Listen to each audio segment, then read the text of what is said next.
Good morning, traders and investors. We're back to this market, and wouldn't you know it, we get some more triple BY madness. Is it a short squeeze? Well, they said, we're going to short squeeze it up. Why not raise some money, right? Can't blame them for it. We'll talk a little bit about that. Kashkari coming in on the market. I know everyone was worried about Powell today. Probably weren't thinking about Kashkari coming in the market this morning, knocking us down. We'll talk a little bit about that. Goldman Sachs raising their 3-month S&P target. Are they turning some of the bears out there? CVS, Oak Street Health. We'll talk a little bit about that. Pinterest getting out some kind of pre-announcement there. Didn't want to hear that from Pinterest. We'll get into all the action. And Boeing cutting some jobs. We'll talk about that. Lithium Americas. There's so much to talk about in today. That's why it's pre-market prep. Rise and shine, team. Hit those likes. Let's get it started. It's time to get going. Pre-market prep, the #1 morning show to get you ready for your trading day.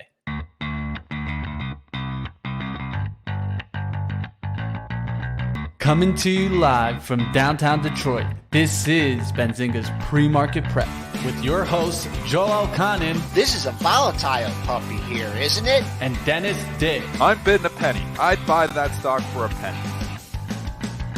With everything you need to start your trading day.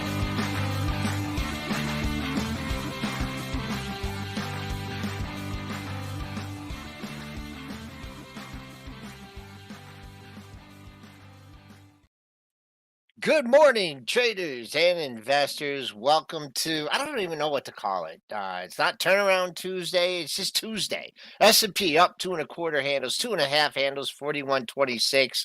Not a big range overnight. We'll be keeping a real close eye on that pre-market high because that was the intraday high from yesterday. Pre-market low, not much down there, 41.13. Real important to hold Monday's low at 41.04. The buck putting some pressure on the market again. That's up 6 cents at 103.56.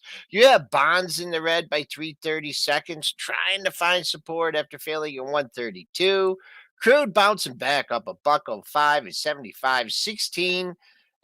Gold up 280 at 1882.20. Silver going the same way, up 4 cents at 22.28. And Bitcoin futures, they're flat, 23,110. And let's give a standing ovation to the man that's standing, Triple D. Yeah, I love weird. it. I have never in my 22-year career stood and traded. My wife got me the standing desk, the one that goes from sitting to standing. You press the button, it goes me. Anyways, I've had it for a while and I haven't used it. Well, 2 nights ago, just sleeping in bed, somehow I slept wrong. I woke up, my lower back is just killing. So then when you sit in your lower back, it just makes it feel worse. So I'm like, you know what? If there's any time to try this standing desk, it is now. I love it. So first thing I learned very quickly is you need shoes to stand at a work desk. So I've got some Crocs, fake Crocs on the CROCKS some frocks kind.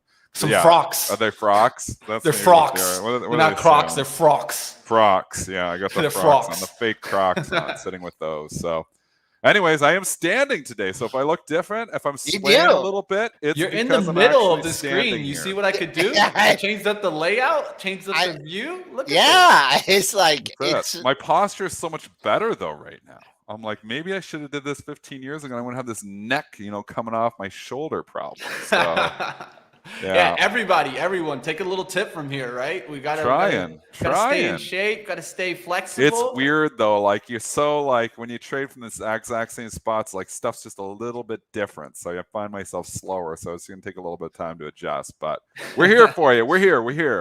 You look younger. You look younger. Just like that. Just have to stand up, and I look younger. I lost like 10 years just by standing up. That's incredible. That's what Florida said. Same thing. Florida. I said it before you did. I just saw your thing. But all right. Well, love the chat. Love you guys out there. The chat. Yeah. 10 years younger, Dennis. Yeah. Who's the kid in the middle? Is that young Spencer? Do you got your kid doing this show today? That's that. All right, a little bit of fun here. Yeah. Mitch asked me for we come up with names of the show, and Hmm. I just said tread and water. I mean, that's kind of what we're doing, right? We hit Yeah. that intermediate term high, right, or whatever you want to call it, and we backed off a little bit. But I mean, with all the fodder that the Bears have had with some of these earnings and everything, you think they could just pound this thing under 4,100, get us the Mitch's 400 on the Spider.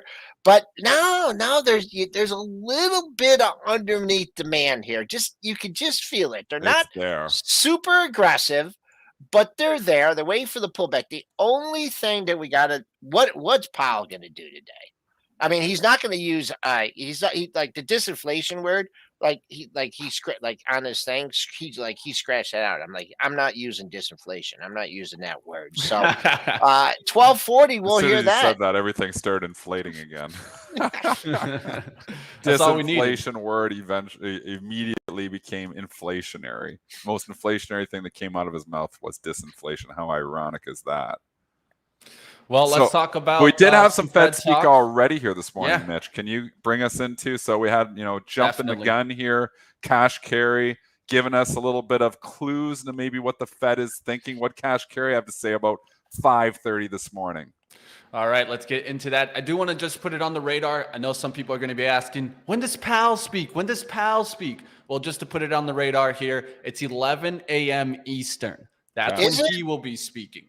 All right. I just pulled that from the website itself, the Economic Club of Washington.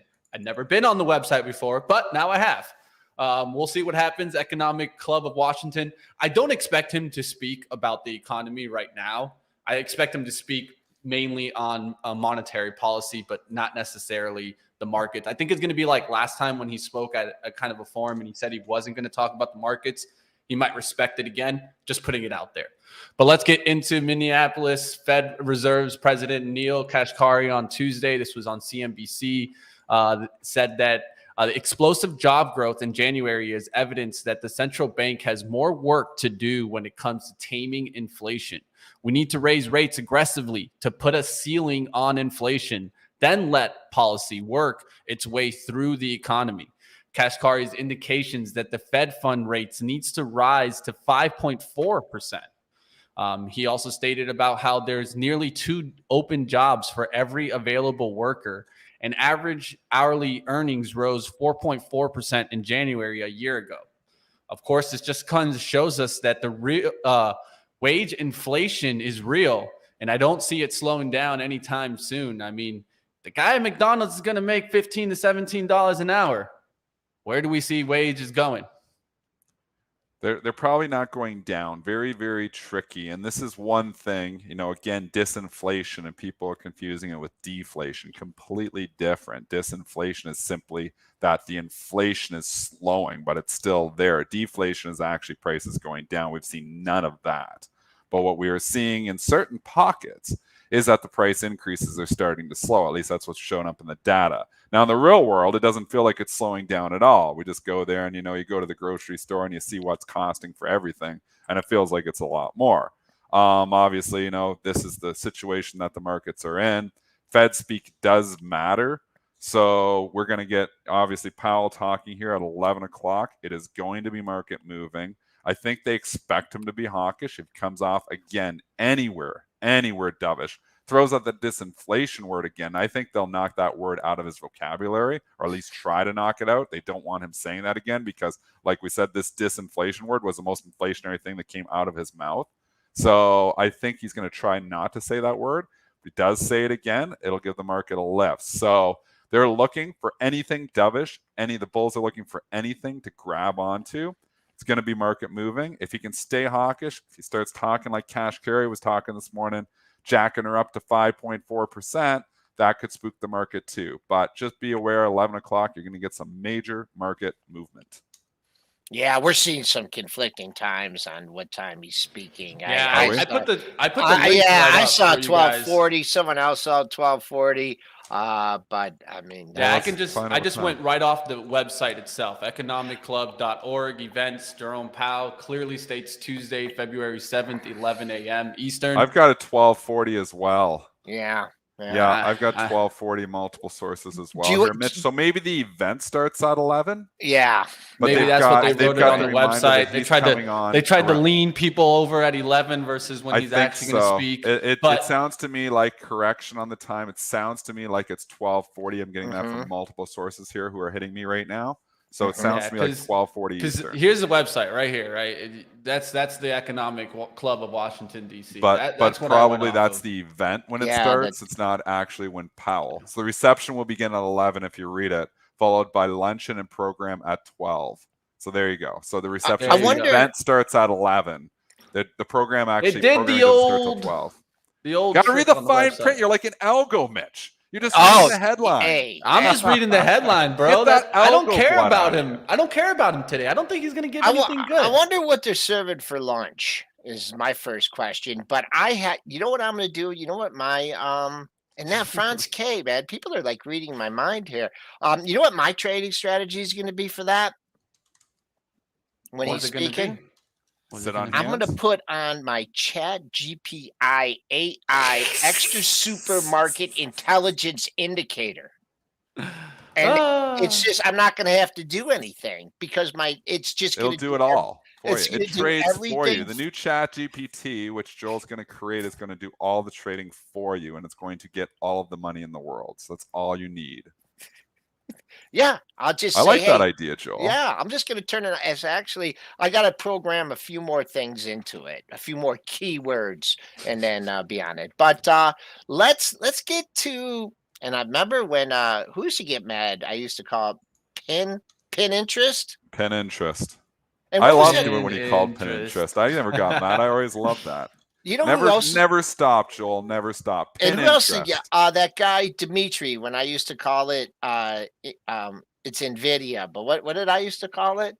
NVIDIA probably. Yeah, Nvidia. Well, But yeah, NVIDIA. A lot of people Yeah. call it NVIDIA, and you still hear people like analysts going on CNBC call NVIDIA, but it's NVIDIA. Everybody's Yeah, funny, and you know the the grammar English police word- are here. We know that, so we got to watch our English chat. language Grammar likes to police are always have there. some kind of grammar mix in there, silent words, silent letters, things like that. Well, the truth is, man, is people are gonna get it wrong sometime. They're not always gonna get it right. I get it Don't wrong got to all the hit them time. for a slight pronunciation, right? I mean, we gotta get it right, but at the same time, ain't gonna be perfect, team. Let's go to Pinterest here, as they're coming out with some pre-announcements saying that the sales in the first quarter to increase low single digits from a year earlier. Analysts were expecting growth of 6.9% to $614.8 million. Pinterest, I don't know, man. I mean, who's even using Pinterest anymore? I'd love to ask that, but I'll tell you one thing. Buy the dip works again. Oh my gosh, did it ever work in this? It was just tanking, and I was like, I should just buy this blindly because it just works. Just blindly buy because the it just works. because it Yeah, just does. works. I mean, it's a stock that a lot of people follow. It's a stock that they probably were going to buy the dip. It's a stock that they definitely overshot right down to support, Joel. You can go to the technicals if you want, and then I can break it down. We'll throw Joel to the technicals, but this bounced that whole 23, 24 area where it basically was bouncing, it basically went almost down to the January lows. So it was predictable they were going to come in. Yeah, I'd like to try and find a couple lows in the same area. I think you would have had to step out a little bit sooner because 23.26 was your June 6 low. And then the pre-market low, where was that? 23.29. Wow. And then you got the bounce, but that's history. People don't want to hear about that. You got the nice rebound. 28 looks like whoever bought the dip there looked like they're trying to nibble out at 28. What was our closing price? 27.89. Yeah. So I'll call, to me, if they just want to really jam this thing and just, get it back over, a new high of the move over 29. Listen, I think it's going to be a battle at 28. As far as support goes, when it takes out when it takes out all the levels, I would still key on the pair of lows. Let's call it 27.15. After that, I think that things open up to the downside. Dennis, you want to go a little fundamental Yeah, on well, I this? won't go fundamental, but I'll tell you two catalysts last night for the price action. And this thing was meandering around $25 for a good half an hour after the report. And then on fast money, Carter Worth. And, you can respect technicals. You can respect Carter. Carter's right. Carter's wrong. But he moves stocks, and you have to respect him. And he said he would be buying this thing right now. And it went from 25 to 26 very quickly. They came back to Pinterest later in the show, and Carter reiterated, I would be buying it right now. And it went up again. And then it was his last pick of the night. So he literally pumped it 3 times during CNBC's Fast Money. And I watched the thing go, go, go, and eventually got back to even. I think without Carter Worth, I don't think Pinterest would be back to scratch. He literally pushed the stock, and the entire panel was with him too, because they never argue with Carter. So there's big, movement. When stocks are really trying to find, figuring out, do we want to go up? Do we want to go down? We're down 7-8% here. They're trying to find their way. Sometimes a big voice on CNBC from widely watched, there's a few 100,000 people watching that sometimes, can pick the direction. And that's what we saw last night on Fast Money, is that basically Carter Worth rally here in Pinterest. Now, again, remember, scratch is always tough. So the close, because you have people marked from the close, maybe some people took it to the report, took a lot of heat getting back up there, get their losses back. So that's always a tough level. But I still feel like it's went down so much. Anybody who's shorting is like, wow, it's not that great. It's going to go back down. So I feel like there could be a little bit of a squeeze here. I think it could get through the close. I'd probably look at the 29.17 high from 3 days ago. I wouldn't be surprised if we went up there and kissed that. No position. We'll see what happens in Pinterest. Not necessarily the sexiest of stocks right now, but it doesn't matter, right? It doesn't have to be sexy right now. Even if it's making money, losing money, it seems like that doesn't matter, right? Just has to be a story stock. Just look at Royal Caribbean right now. They just came out with earnings. Look at that little push that's coming out right now. There you guys see it. It's starting to get the lift. I'm going to give you guys the earnings here. The Q4 EPS loss beat the expectation here. It was a loss of $1.12, beat the loss of $1.34 estimate. Sales at $2.6 billion, missed the $2.61 billion estimate, but it doesn't matter. Let's raise the stock, right? Royal Caribbean Cruise sees fiscal year adjusted EPS to $3 and $3.60. That's not a bad outlook. I thought for the everybody year, was doing experiences here right now. I thought this was as good as it gets. The airlines are full. Disney World is packed from what I hear. And then you've got the cruise lines why are they losing money still? I mean, I guess they're going to make money throughout the year, but is there a reason that they're still losing money? Is there a reason their sales are missing? Because I thought we were all in full experience mode here, and cruises are an experience here. So I'm kind of surprised, that they actually weren't beating it. With that being said, stocks been on a miraculous run. I know we got down in October to $36. We've basically doubled from that point in time. So it's hard to come in here now and be a buyer. But, I mean, the momentum guys love the momentum. So you're breaking out. You're getting above that $70. So if you're a day trader, I guess you're still playing momentum. Yeah. But caution to the investor here, because it's been a pretty good 3 months for RCL. The stock has doubled. It's definitely not cheap anymore. Going to be tough to find resistance on this one. I went from the monthlies to the weeklies and really couldn't come up with anything. So just keep an eye on that pre-market high, wherever that ends up being. The current pre-market high is 71.60. So keep an eye on that. Wherever that happens to be, that'll be your bogey. You get above it, continuation move. Big, like you said, big move. We'll see if anyone decides to ring the register on this. Just a great move, even since the beginning of the year. CCL, that just sneaks up on you, back over $12 here. Yep. Little easier to give you some resistance here, because you are now coming to the point you were on the second at 12.26.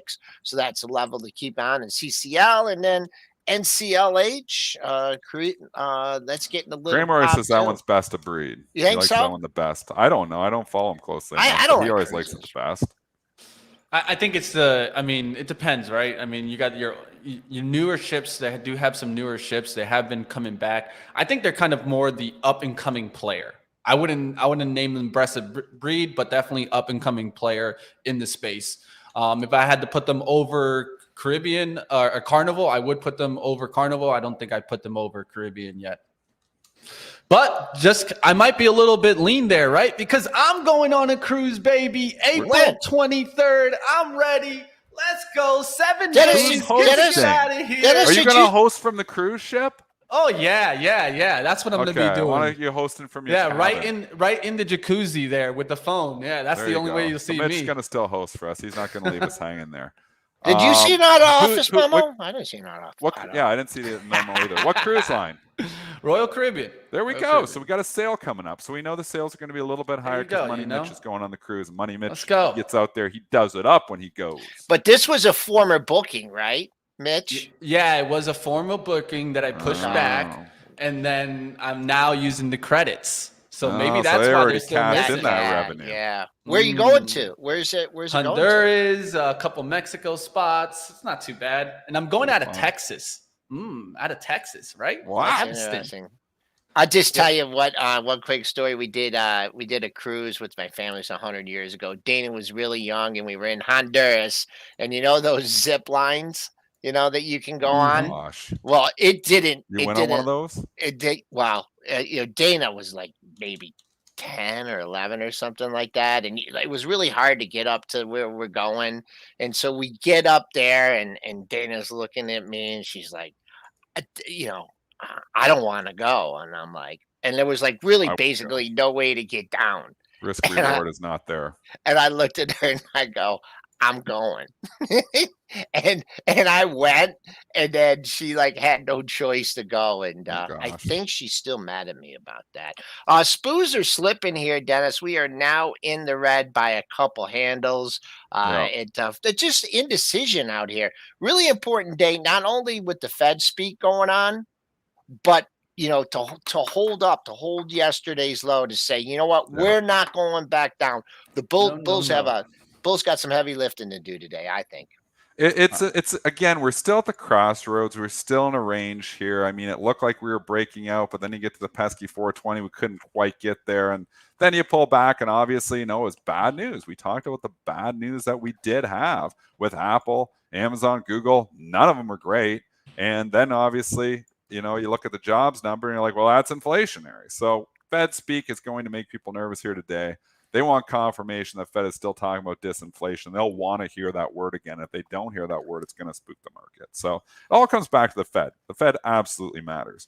And what about this Bed Bath & Beyond? Should we talk it, Mitch? Yeah, Should we go you into can. the Yeah, Bed Bath? yeah. Why not? I've been trying to put it in the bath, and hopefully beyond us, but it won't do that for us here. Yeah.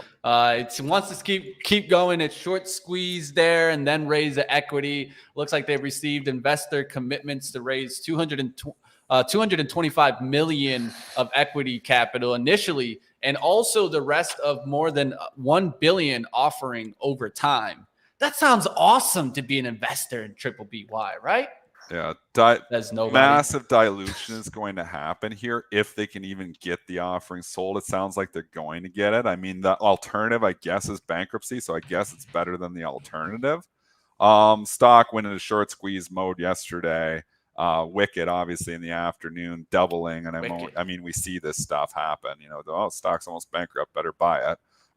Pulling back, obviously, with this news, massive dilution happening here, which is never good for shareholders. But again, the alternative is bankruptcy, so maybe it's not bad. I don't know. It was really wild on this last night, though. So it got hammered on it, down into the threes, ran all the way back up to $6, Joel, and then hammered it right back down to the threes. It was wild after this offering. So now it's just meandering, hanging out here at $4. Where this goes, nobody knows. I'm going to say that right now. Okay, and I got a problem here, so I'm going to see. Go ahead, Dennis. You got to take care of that. We'll keep going. But one thing that we also saw with that Triple BY squeeze is we saw AMC get some lift also. Did you see that, Joel?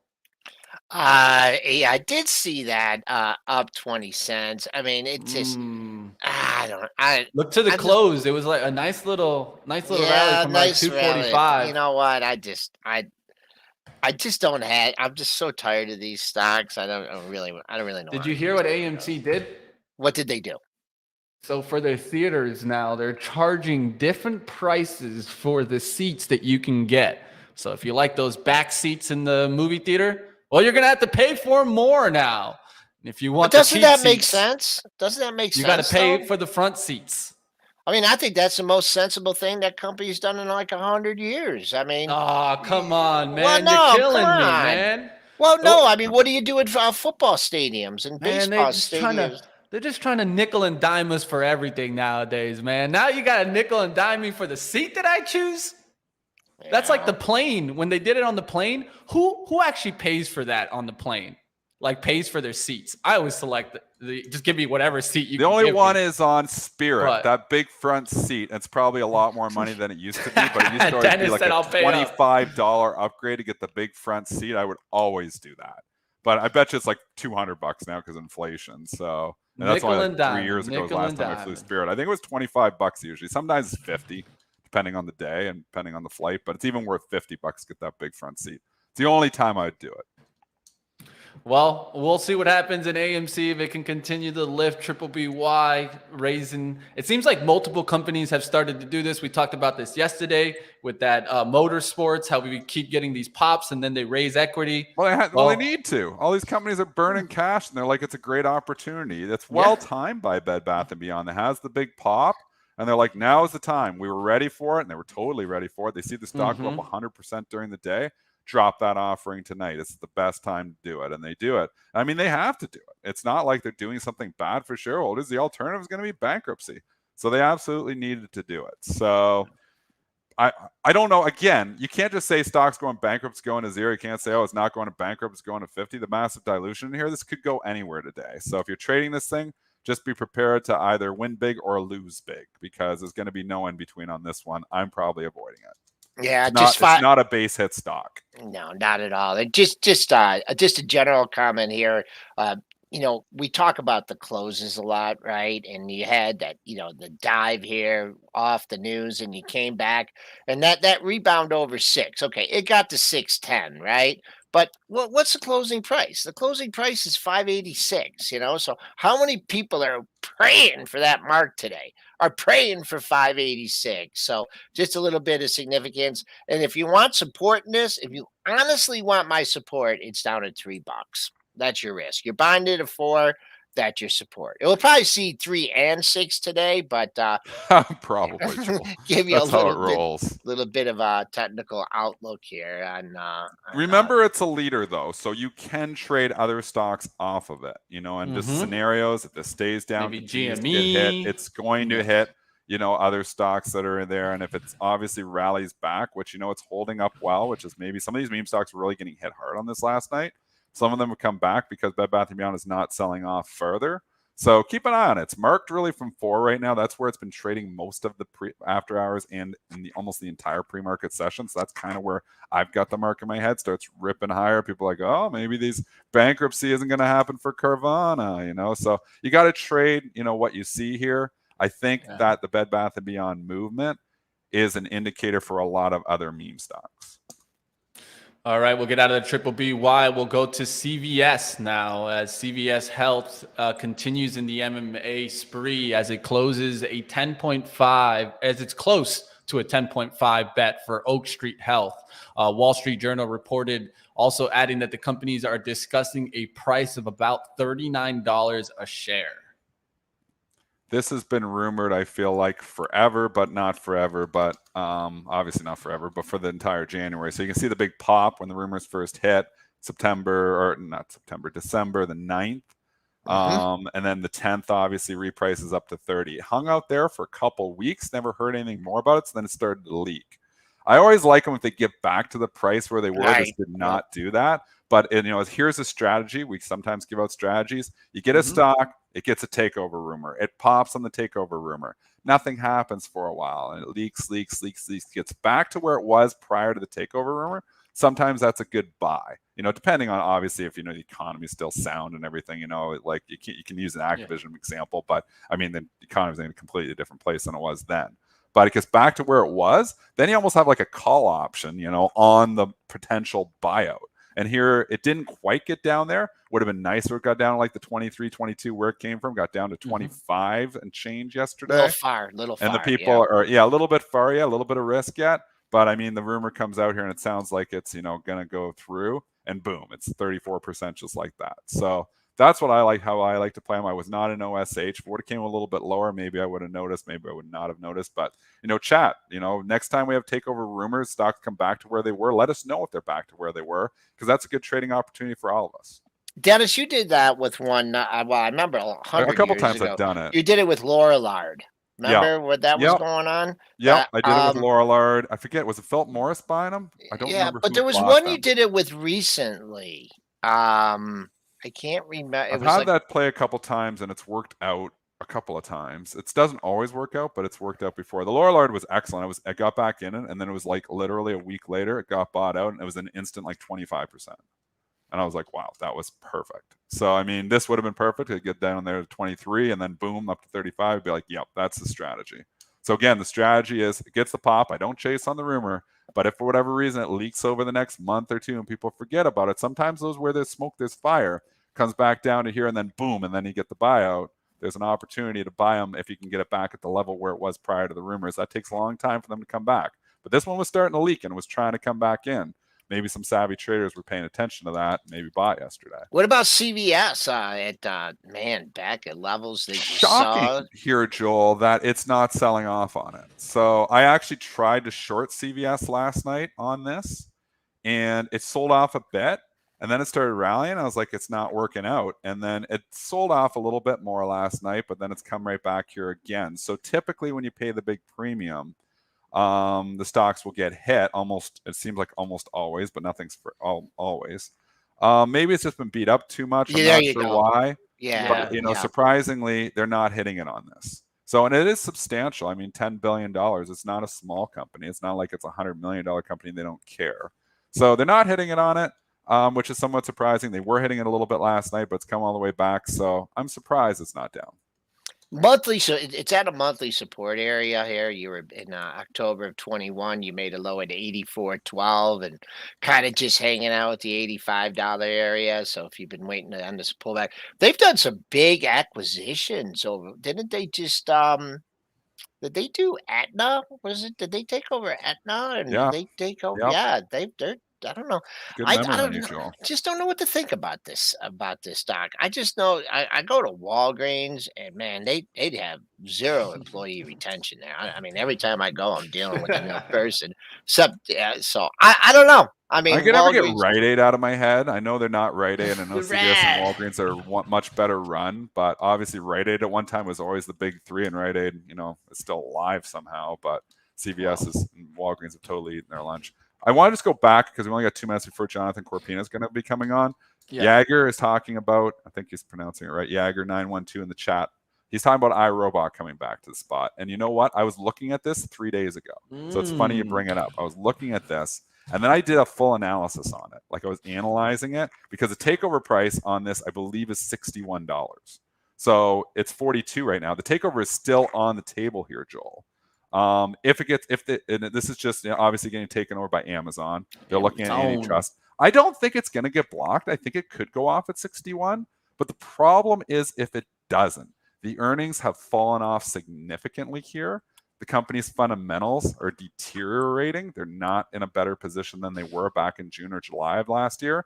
So if the merger does not go through, I don't think it's falling down to like 35. I think you're going to see this thing at $20 or $25. So I'm like looking at it and I'm like, it's still like a coin flip.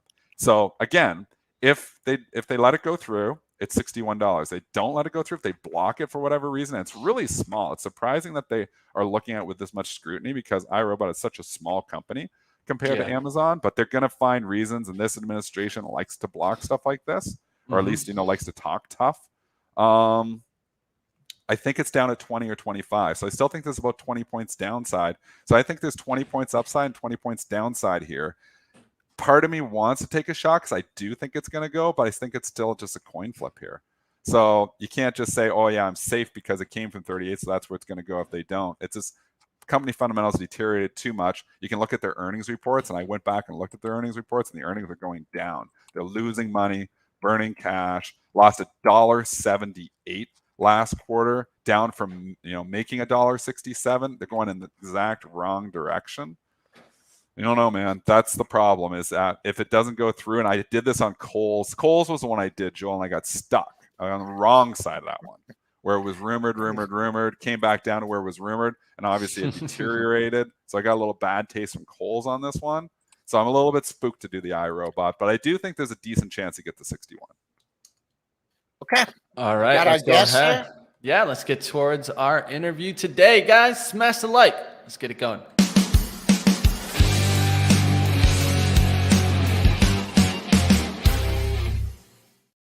All right, we got Jonathan Corpina, Senior Managing Partner at Meridian Equity Partners. Welcome on. How we doing, John?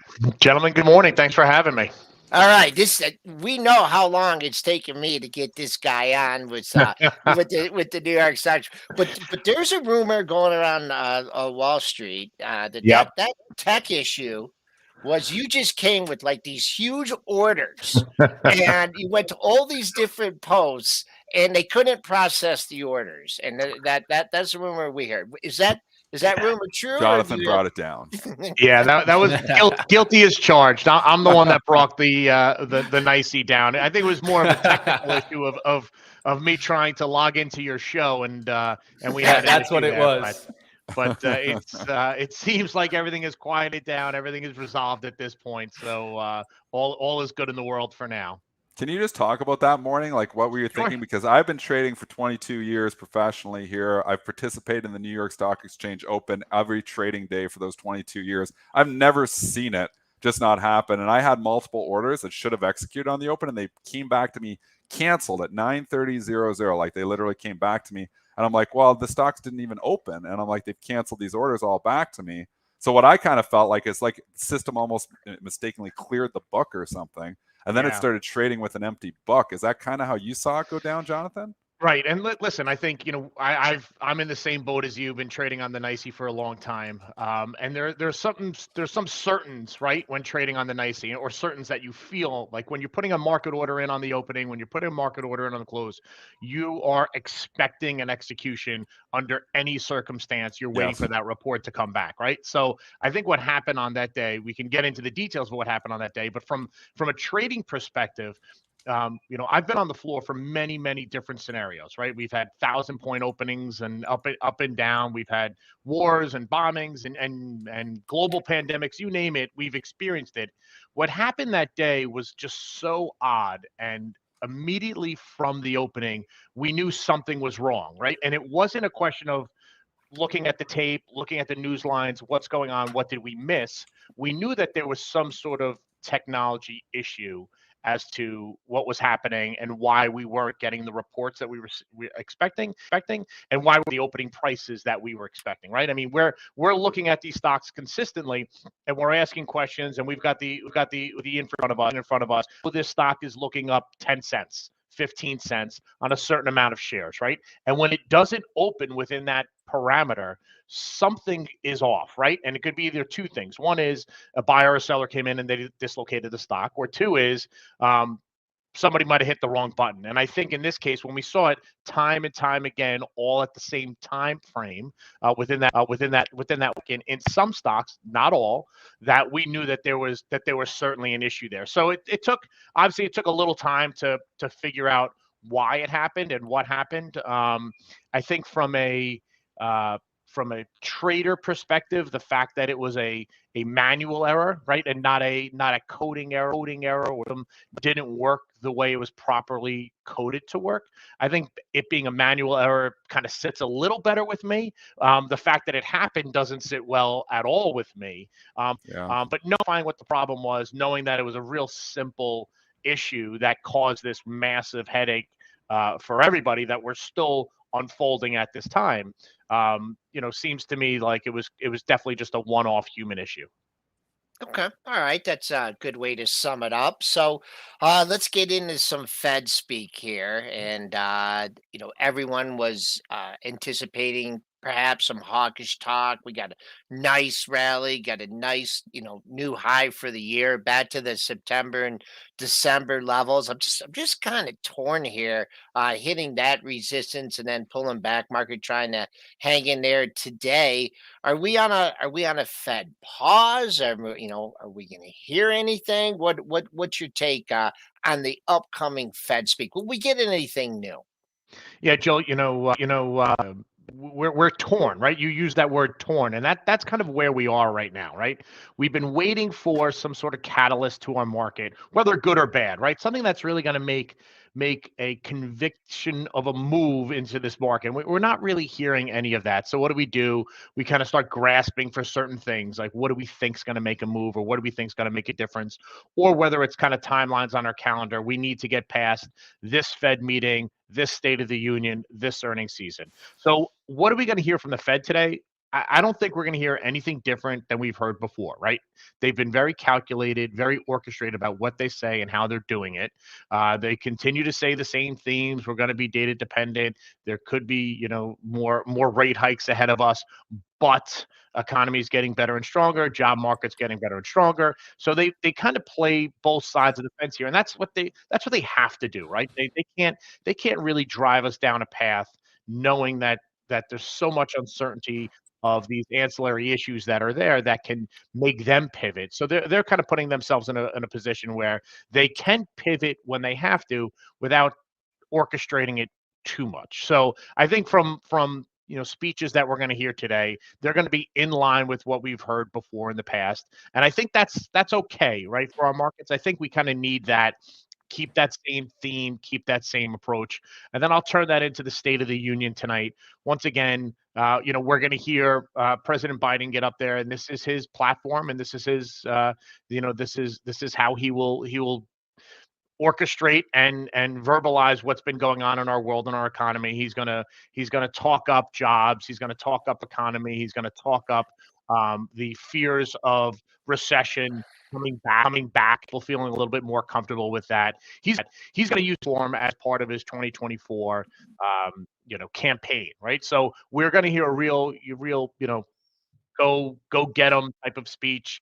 I think we're not going to get significant information on anything that we don't know already. I know we're all kind of concerned about Russia, Ukraine, and how much we're funding that, and at what point does that stop. We're obviously concerned about kind of weather balloons flying over our country and the issue that was associated with that. So he's going to play that in a certain way, as he should on a campaign. But I don't think we're going to get anything new. So back to where you were. We are in this somewhat of a pause, right? We're in earnings season. Earnings season is kind of going the way we're expecting it to be. Economic data has gotten better. Fed speech is getting a little on the lighter side. We are anticipating less hikes in the future. And the president tonight is going to talk about how great our economy is, how great everything is going. So I think put all that together, we're forced into a pause. And the thing that I kind of like about this pause is that we spoke at the end of 2022. We talked about cash on the sidelines and money waiting to come into the market. And I think I said, money's got to come in by the end of the year, which it didn't, right? And we start off the year here now, clean slate. Everyone wants to forget 2022, but has to focus on 2023. So we saw some money come back into this market here. We had a very nice January, but in the back of our minds, we're like, there are these issues that are still kind of hanging over us, right? So we're going to get through this pause phase, and it's going to take some time. I think we're going to see a lot of January, February is going to be like March and April and May and June. We're going to have to get through the first, 6 months of this calendar.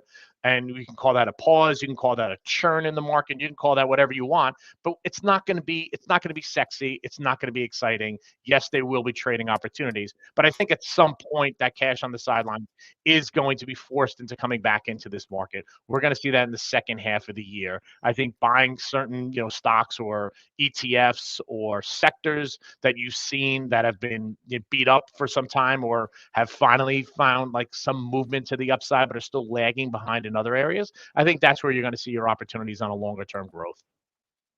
All right. Well, definitely we've been seeing technology getting the lift, right? And that has started the first year. Is this more just a seasonal first quarter type of thing, or could we see this really hold for the year?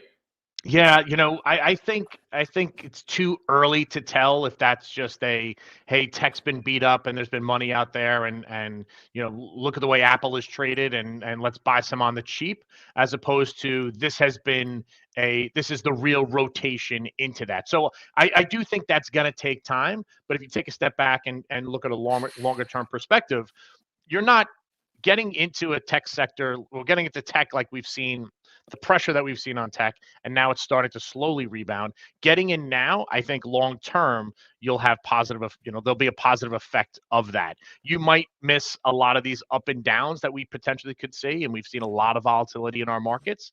But I think on a longer term growth perspective, seeing what's happened in tech recently and seeing how that it continues to lag behind, it could be a good opportunity there. But once again, we'll pull Chinese weather balloons into this, like the U.S.-China relations in tech.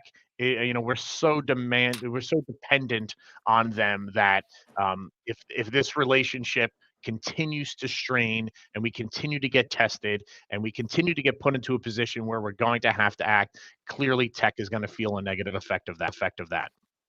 We're on the line with Jonathan Corpina, Senior Managing Partner at Meridian Equity Partners, joining us here on Pre-Market Prep. So I think from technically, just get your take technically on the market. I kind of feel like we kind of found the top of a little bit of a trading range here. I know that the buy the dippers have been coming in, supporting us the last couple days. What's your take?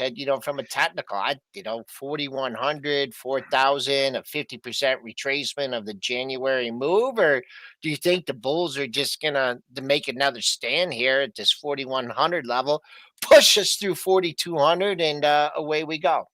Yeah, listen, we from the October lows, right? We've kind of rallied nicely up to these levels here, and it took some time for S&P to break through that 4,000 level, right? That was one that we were watching for a while, and one that psychologically adds that effect to the markets. We got through there, and we've been able to sustain some nice time frame above there.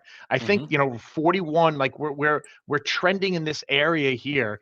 It's going to be real interesting to see the next few weeks if we're able to hold it. Like you said, the bulls have been kind of keeping it here. I think we need to maintain these levels to show some stability in this market.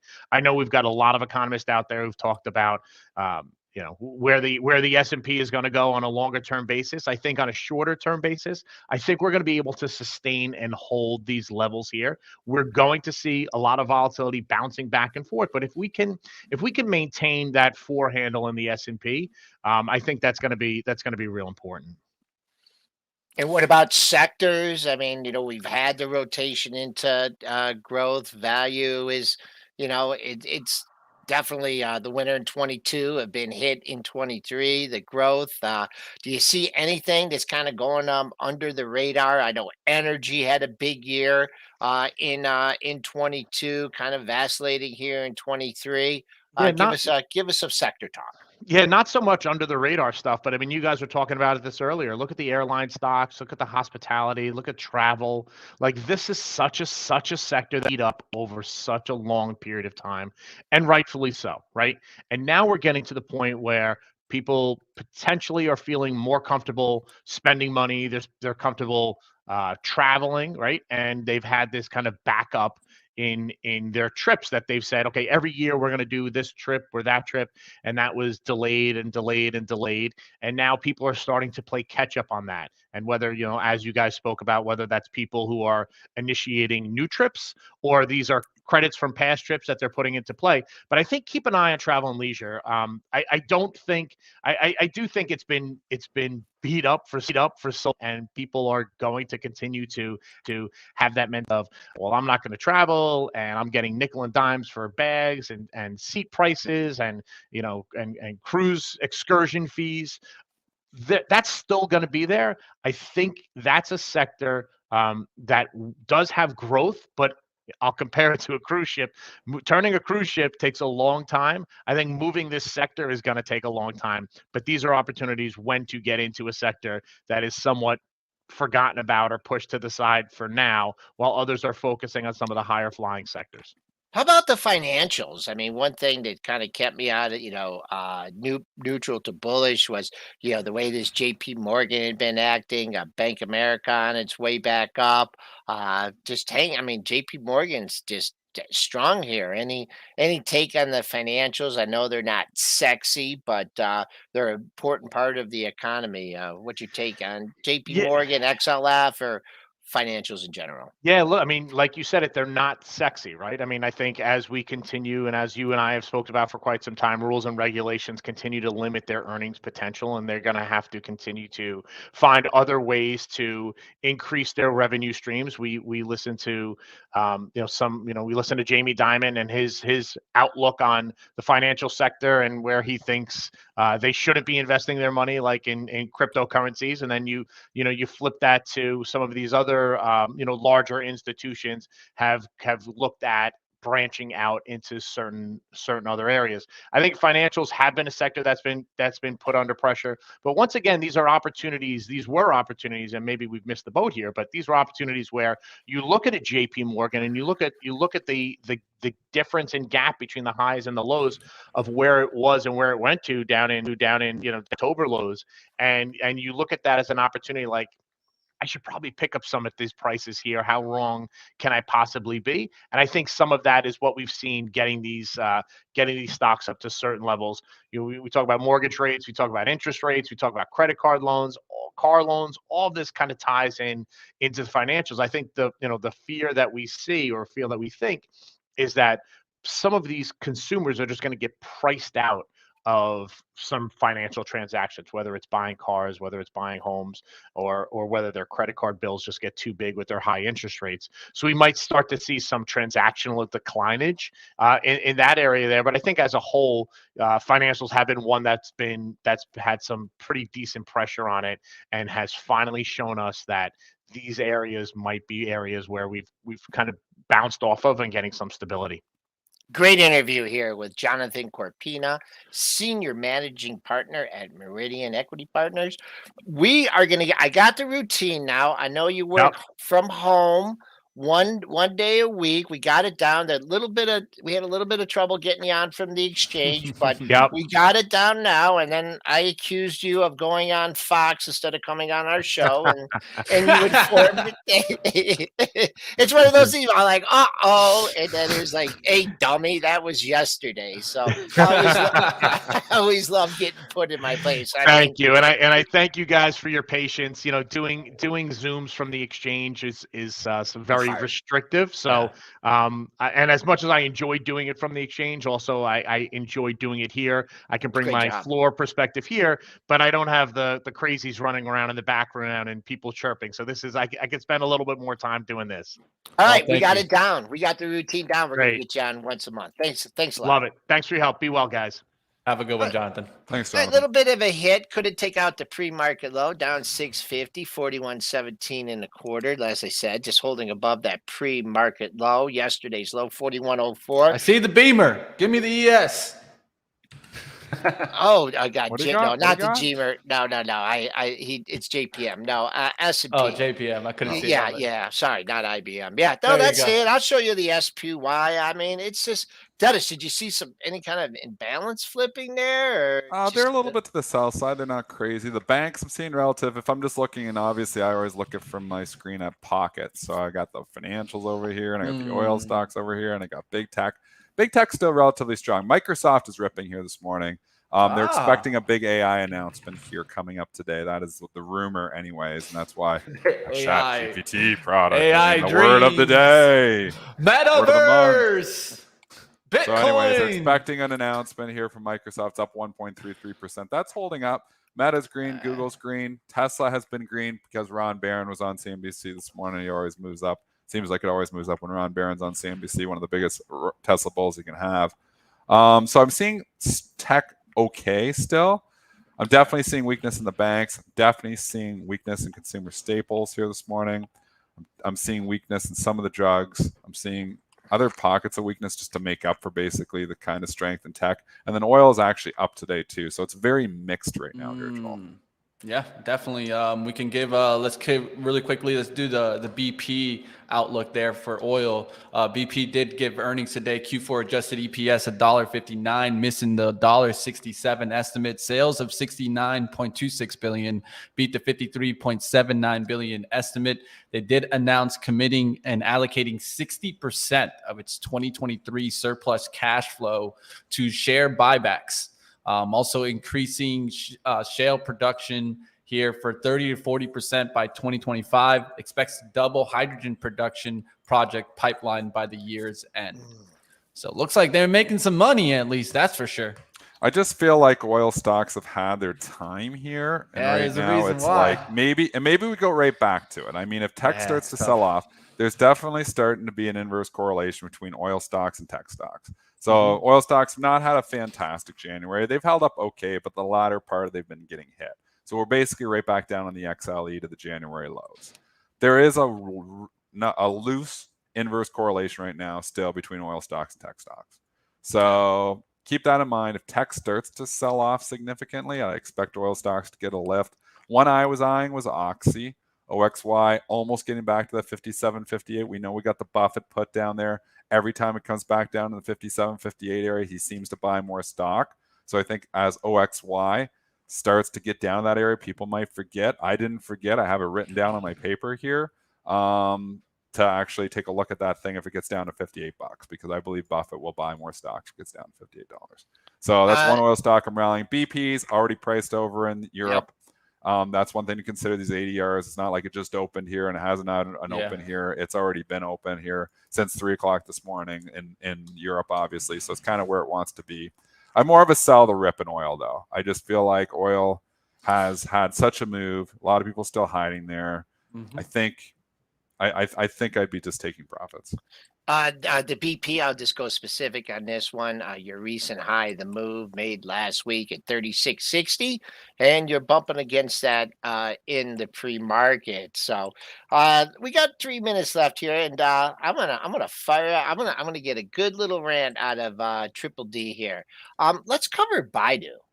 Oh, gosh. Baidu, the master of the buzzwords. We know they were into blockchain and they were into EV. And of course, they're into Chat GPT here now, too. So, I mean, they already announced it once. People forgot, that they were talking about a Chat GPT product and the stock went back down. Well, they got to remind them. So we get more news here of a patent for signing an AI model with a watermark for a data processing accelerator. AI buzzword, Chat GPT buzzword. So pretty much, Baidu is the master of the buzzwords. Do you guys understand what they're saying pretty much? They're saying that the data is going to be going through with a watermark. That's the special thing. That in any Come regard on, here, man. these usually Get are that outta opportunities here. to sell. China has been relatively weak here. You got an 11% pop on Baidu. It's a gift, in my opinion, but it's hard because this Chat GPT stuff, this AI word of the month, these stocks can really go sometimes. This is a big one, though. I'd be more booking profits as opposed to chasing this. Yeah, we'll see. We'll see if the China trade turns around too. I've been focusing on that. You've been seeing Baba bounce back a little bit yesterday. PDD bounce back a little bit. Focusing on these stocks that have been really strong, right?